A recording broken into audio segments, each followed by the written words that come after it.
Thank you, Di, and good morning all, and Kaya. Thank you, Barry, for that very warm welcome to country. What a beautiful privilege it is to meet here on the banks of the majestic Swan River or Derbil Yerrigan, and I pay my respects to elders past and present. Audit and public governance colleagues and elected members, how wonderful it is to be in a room full of people committed to quality public administration. On behalf of the OAG Western Australia, this conference's ACAG host office, I welcome you to the 4th International Meeting of Performance Audit Critical Thinkers Conference, Impact 2025. I especially welcome those who have travelled great distances. In addition to the fun facts that Di mentioned, Perth is one of the world's sunniest capitals. And as the sting of the summer heat is gone, would you believe, you're actually visiting at the best time of year. So I do hope you enjoy some extra days here to explore our beautiful state. Our organising team has put together a thought-provoking and practical program. You're going to experience a diverse range of local and international perspectives. They're going to offer insights that will challenge and resonate. My particular thanks to Kim, Zoe, Jodie, Rowena and Jason for your dedication and enthusiasm in pulling this together for us. And thank you also to the ACAG Working Group for your valued input and assistance over the past 12 months. And to all our presenters and panellists, I also thank you. It's not easy finding the time to prepare for these engagements, given the demands of your roles. But your willingness to share your knowledge reflects your dedication to strengthening the public institutions whose importance we hold dear and whose current vulnerabilities are obvious. We're in a period of upheaval and uncertainty. It's challenging the peace and prosperity much of the Western world has enjoyed since those dark years of World War II. Increasing doubt surrounds the reliability of long-standing collective defence treaties. Tariff wars are replacing trade agreements. Global inflation has challenged the autonomy and confidence on a national, business and household level. And we're witnessing ever-increasing hostility and polarisation in public rhetoric, diplomacy and debate. Former Department of Prime Minister and Cabinet Secretary Peter Shergold's 2019 observation increasingly rings true.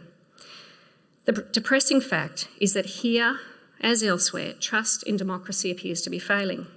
Authoritarianism has emerged as the greatest threat to liberal democratic values. The strong men are striking back, offering autocratic certainty to disillusioned citizens, particularly to people who find themselves disheartened by the perceived mismanagement, incompetence and corruption of democratic decision-making.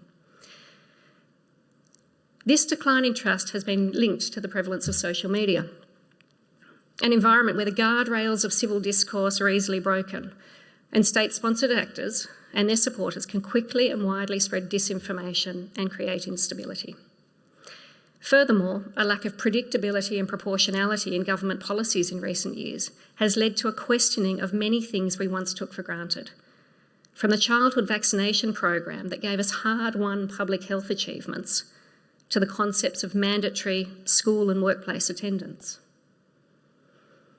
At the same time, I'm sure there are many people trying to navigate this turmoil who simply want a sense that their governments remain accountable and transparent in exercising power, focused on serving the public, and mindful of preserving economic and individual freedoms that give each of us a share in shaping our destiny. These are fair expectations as they reflect the core principles of our liberal democracies and the governance structures that support them. But good governance requires eternal vigilance.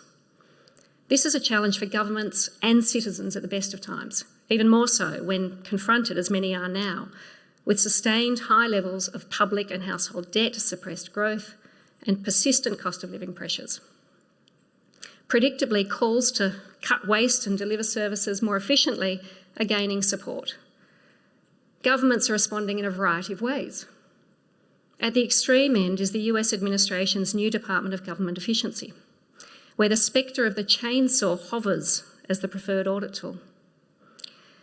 Alternatively, closer to home, proposals for arbitrary staffing caps, efficiency dividends, and reviews of public sector payrolls are approaches long familiar to us.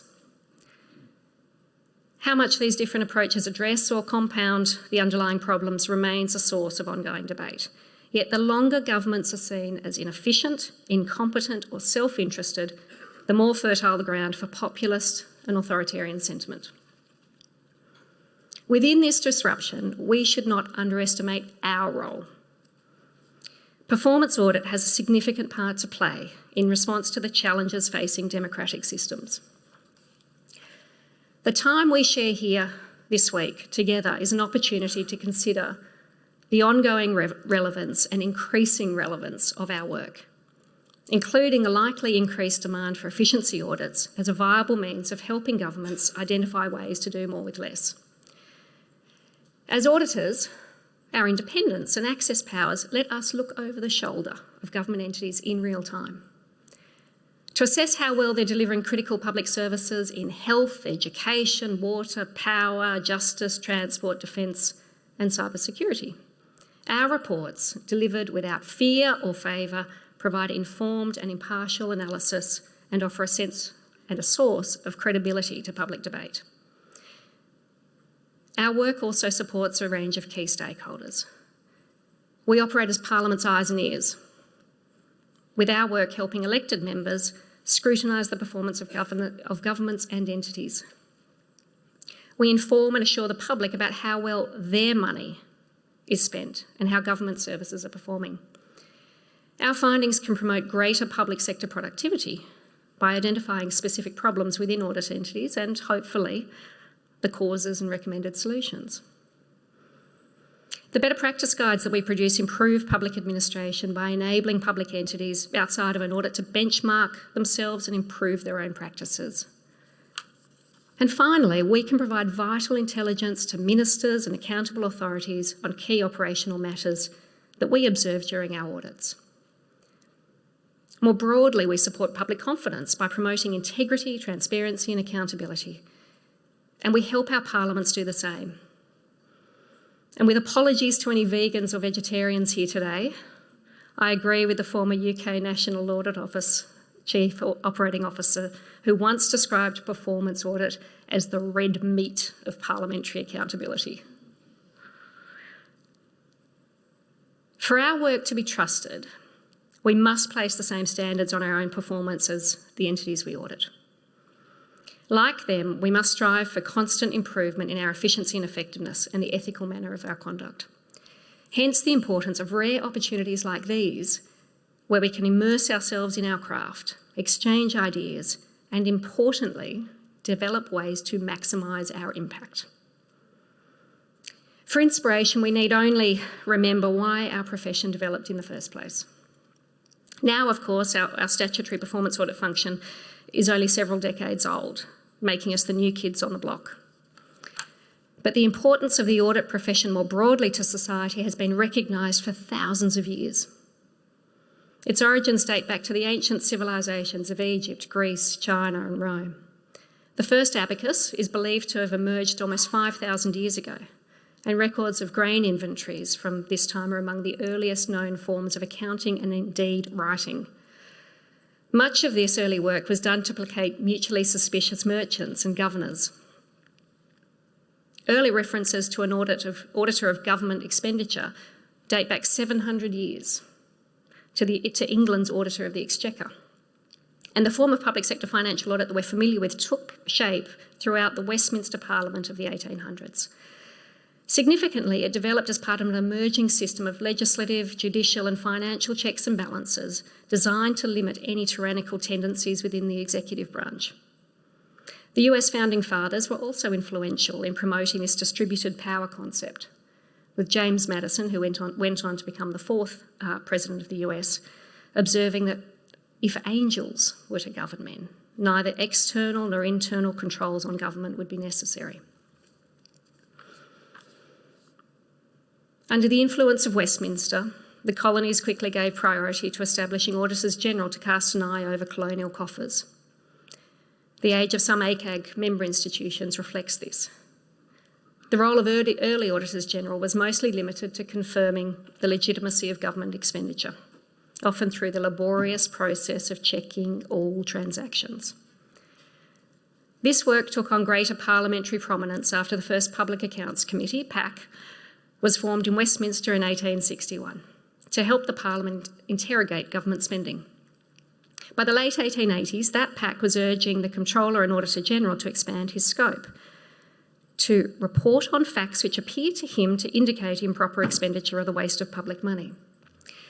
But without an explicit statutory mandate, the Comptroller and Auditor General only reported sporadically in this way, on matters mainly relating to military spending during the Boer Wars and World War I. The fiscal impact of the World Wars on national budgets resulted in growing support for more reporting on waste and extravagance. The Canadian Auditor General was one of the first to venture into this space with any regularity. In the late 1950s, he began publishing details of what he deemed non-productive payments. This information soon became highly sought after by both Parliament and the public. From the mid-1960s, bipartisan desire for improved efficiency within the civil service prompted calls to expand the UK Comptroller and Auditor General's remit to include value for money studies. A 1977 UK Expenditure Review Committee report formally recommended that the Audit Office be empowered to conduct audits of the management, efficiency and effectiveness of all that it audits financially. The previous year, the Coombs Roll Commission into Australian Government Administration had similarly recommended the Australian Audit Office be given responsibility for conducting efficiency audits. Incidentally, that Royal Commission was led by Nugget Coombs, the first Governor of the Independent Reserve Bank of Australia, who hailed from Perth. And Australian performance auditors can probably thank or blame this Perth boy, depending on how their audit is going on any given day. Beginning with Canada in 1977, amendments to audit legislation began rolling out across the Commonwealth with explicit mandates to examine the economy, efficiency and effectiveness of government departments and statutory authorities. These audits appealed to parliaments and the public as they covered the performance of government services that impacted their daily lives. Still, it took some audit officers more than a decade to bed down their processes. While legislative delay contributed in some cases, all jurisdictions were faced with numerous operational and technical challenges in setting up their performance audit functions. Still sounding familiar, huh? Performance audit units often had to start from scratch or use financial auditors to undertake this new function. It took time to identify and recruit those with relevant expertise. Reliable methodologies and standards had to be devised, applied and evaluated. All the while, perceptions and expectations required delicate management. We're having a glimpse of that with our forensic audit function around that step up and what people expect from it. In the UK, for example, one senior official described those doing the work in the early performance audit functions as number crunchers looking for trivial or numerical errors and not asking the right questions. Some officers also had internal ructions to deal with. The ANAO's early efficiency audit team was derisively termed the Golden Division by others in the office who felt they got special treatment. Over the years, performance auditors have grappled with other complexities. The subjectivity of findings is a perennial challenge, particularly without agreed definitions of economy, efficiency and effectiveness, and even the term value for money remains highly contested. Performance auditing in its entirety is often hampered by lack of appropriate benchmarks, comparative data and performance information. Our investment in methodologies and open communication and testing of our criteria all seek to address these factors. Arguably, our most challenging period was during the COVID-19 outbreak, as our officers sought to provide parliaments with timely reporting on pandemic response programs, some of which involved levels of expenditure and restrictions on liberties not seen before during times of peace. Performance audit has shown itself to be one of those fields of human endeavour that we may never definitively master. We should not be daunted by this prospect. On the contrary, therein lies the power of the green pen, a symbol of trust which in the days before the photocopier provided evidence of auditor scrutiny. Ours is a highly specialised and constantly evolving field, It seeks to directly serve the public interest by helping to improve the quality of government services. We each have a role to play in continuing to refine our approach and our methods by learning from each other. ACAG recognised this when convening the first Impact Conference in 2016 in Brisbane. These forums are invaluable for a profession that knows it must remain adaptive, not only to the demands of its operating environment, but its primary audience, the Parliament and the people. I trust you'll embrace this chance to engage with and learn from your peers and other various thinkers and contributors across coming days. Our profession will be stronger for your efforts. The conference theme of insight, influence and independence allows us to explore these three interrelated concepts. Whether you're a graduate auditor or an Auditor General, our skills and perspectives can always be enhanced. We need to constantly remember the importance of our independence, for without it, we are simply management consultants. For auditors, credibility and respect are hard-earned but can be quickly lost. Our ability to influence depends very much on how we conduct ourselves, along with how and what we report. We need to be frank and fearless always, but not petty or unduly critical. We should only highlight matters of substance and relevance. Our findings should be insightful, that is, informed, balanced, appropriately contextualised. Our recommendations practical, improvement-focused and always in the public interest. In 2001, the outgoing Canadian Auditor General observed, "It takes hard work to maintain a healthy democracy with strong institutions." We can all relate to that statement. If we do our jobs properly, we will be constantly challenged to do what is right rather than what is easy, to think clearly and to have difficult conversations. This, of course, requires diligence and resilience. Our work has never been more relevant. Let me say that again, our work has never been more relevant. Make no mistake, the institutional checks and balances we are familiar with are being challenged. Just look at what is happening in the US and parts of Europe and beyond. If it can happen there, it could happen here. We are living in a time where correcting falsehoods is an exhausting necessity. Whether this is a temporary phenomenon remains to be seen. In the interim, through our auditing and reporting, we can play a key role by continuing to put facts at the forefront of our work, by helping governments remain accountable and responsive, and by pointing out where they can improve.